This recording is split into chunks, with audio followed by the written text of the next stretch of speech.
اللہ الرحمن الرحیم۔ حضرت مزاد بن سور سدوسی رضی اللہ عنہ یہ ہیں اللہ کے بہادر اور جیالے سپاہی جو معرکہ قادسیہ سے ظفر یاب و فتح مند ہو کر واپس لوٹے ہیں۔ جنگ کے گرد و غبار کو اپنے اوپر سے جھاڑتے ہوئے اللہ کی نصرت و تائید پر اظہار مسرت کر رہے ہیں۔ اپنے شہید ہونے والے بھائیوں کو عطا ہونے والی زبردست اجر و ثواب پر مسرور ہیں اور اگلے کسی ایسے ہی معرکے کے لیے سراپا شوق و انتظار ہیں جو اپنے حسن و جمال اور ہیبت و جلال میں معرکہ قادسیہ کے مثل ہو۔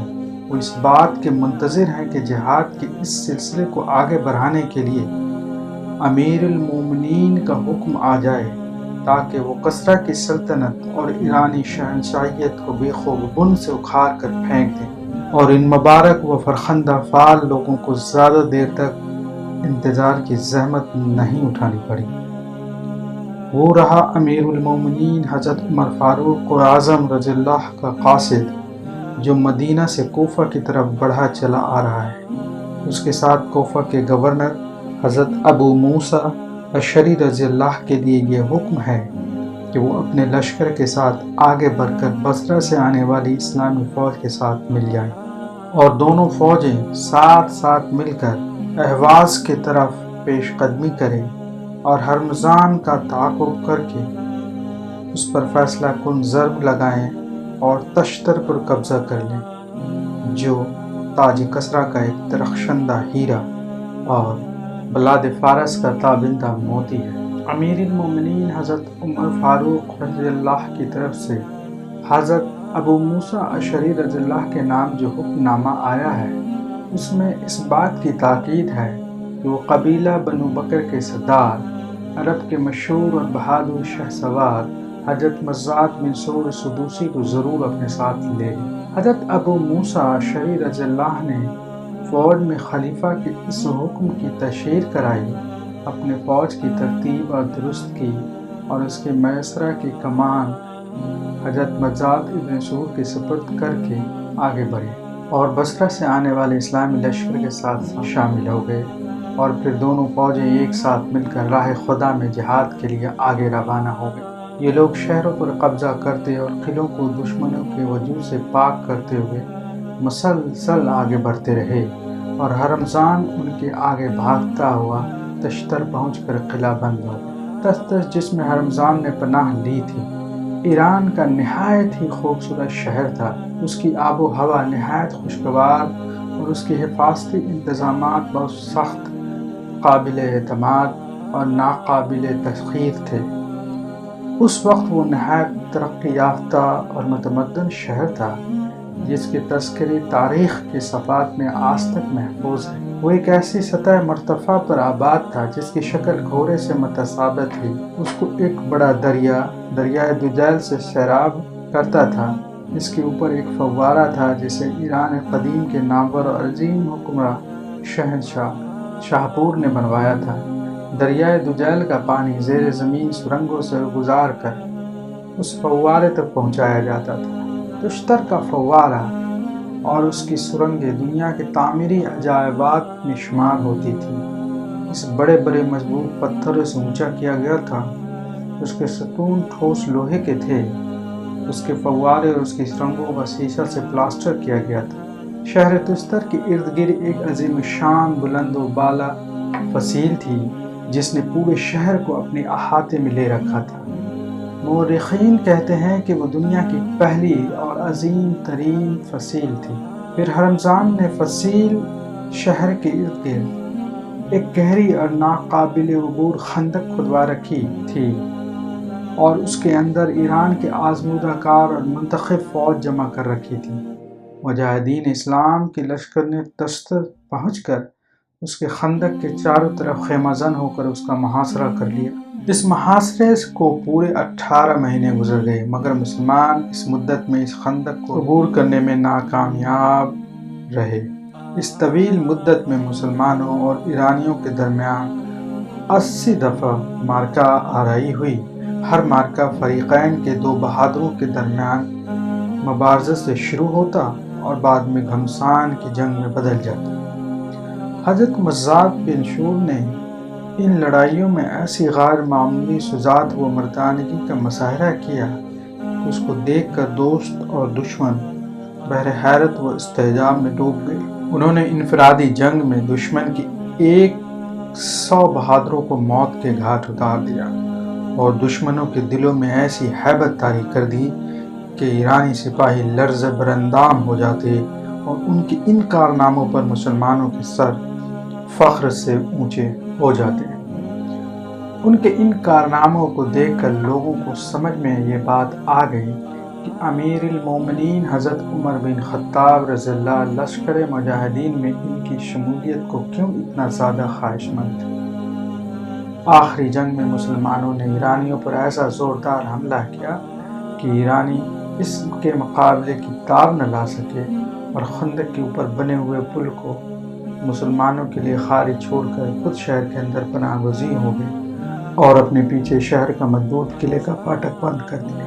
اس صبر طویل کے بعد مسلمان اب جن حالات کا سامنا کر رہے تھے وہ پہلے سے بھی زیادہ سخت صبر آزما تھے۔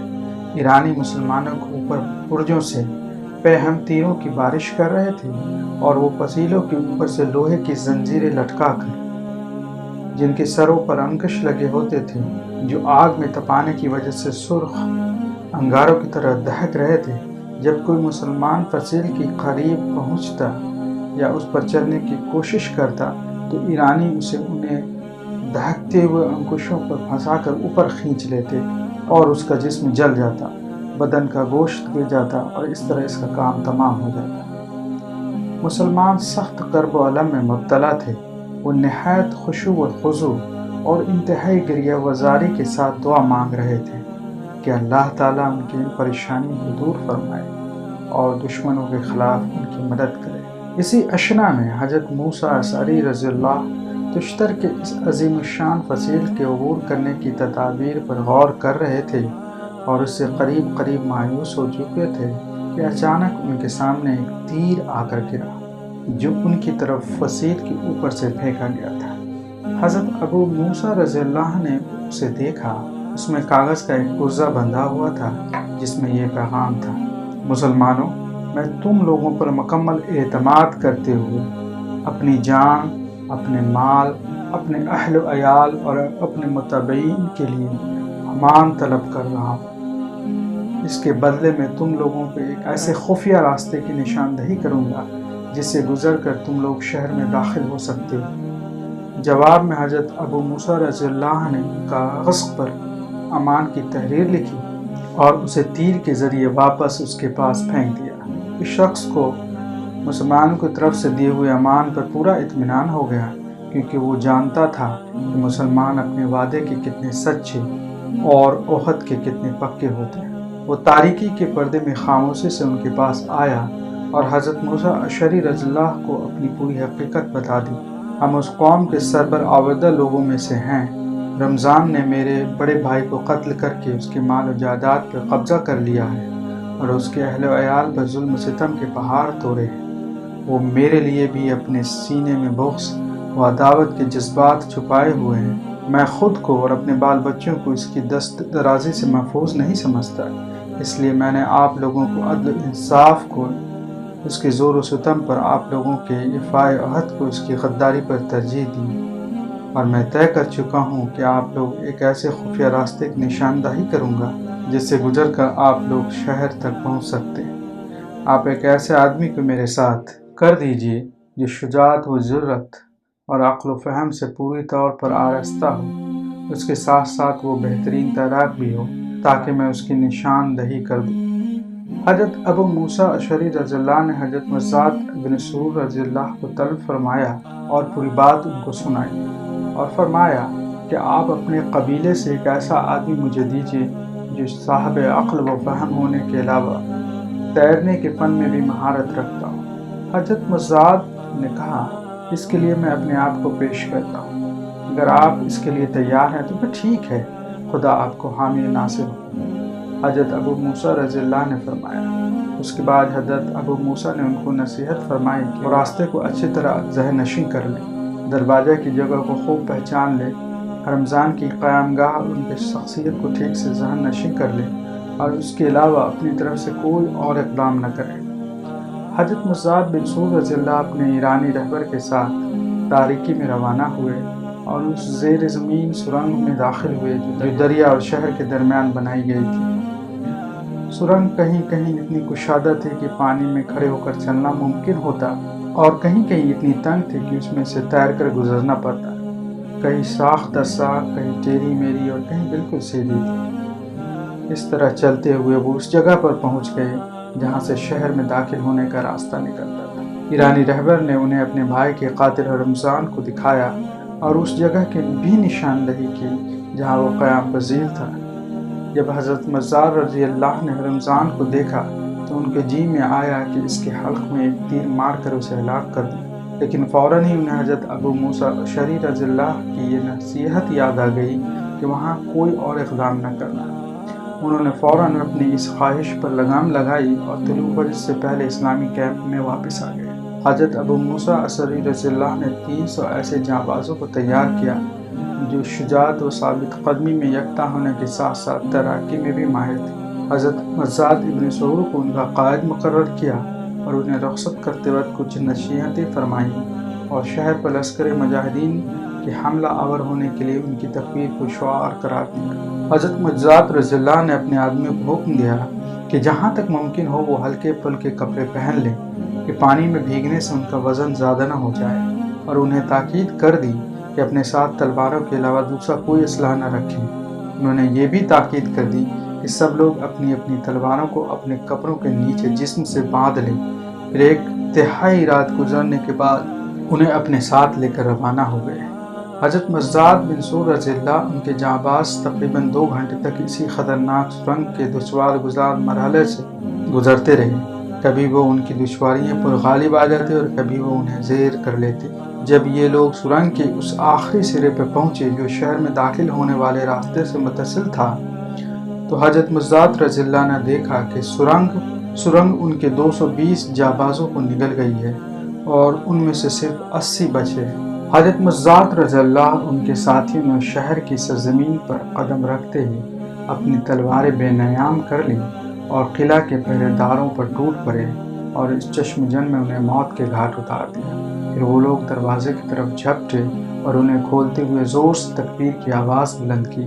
دروازے کے باہر سے مسلمانوں نے ان کی تکبیروں کا جواب دیا اور صبح ہوتے ہوتے انہوں نے شہر پر ایک زوردار حملہ کر دیا اور ان کے دشمنوں کے درمیان ایک ایسی ہلاکت خیز گھمسان کی جنگ چھڑ گئی جس کی مثال جنگوں کی تاریخ میں بہت کم گزری۔ دوران جنگ حضرت مصعب رضی اللہ کی نظر رمضان پر پڑی۔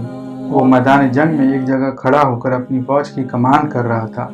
حضرت مصعب رضی اللہ اس کی طرف متوجہ ہوئے اور تلوار لے کر جھپٹ پڑے، لیکن پھر لڑنے والوں کی بھیڑ میں وہ ان کی نگاہوں سے اوجھل ہو گیا۔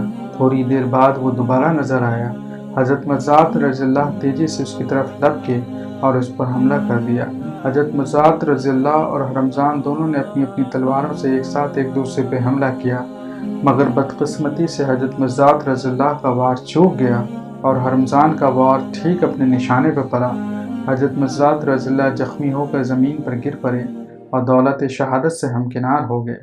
ان کی شہادت کے بعد بھی مسلمانوں نے لڑائی کا سلسلہ جاری رکھا۔ آخر اللہ تعالیٰ نے انہیں فتح و نصرت سے نوازا اور رمضان کو گرفتار کر لیا گیا۔ امیر المومنین حضرت فاروق اعظم رضی اللہ کو اس فتح کی خوشخبری سنانے کے لیے مسلمانوں کی ایک جماعت اس شام سے روانہ ہوئی کہ ان کے آگے آگے رمضان تھا، اس کے سر پر اس کا ہیروں کا تاج تھا اور اس کے کندھے پر زردوزی سے مزین اس کی خوبصورت اور بیش قیمتی چادر تھی۔ اسی کے ساتھ فتح کی بشارت سنانے والے خلیفہ کے لیے ان کے جانباز اور بہادر شہ سوار حضرت مصعب بن سعود رضی اللہ کی شہادت کی اندوہناک خبر بھی لیے جا رہے تھے۔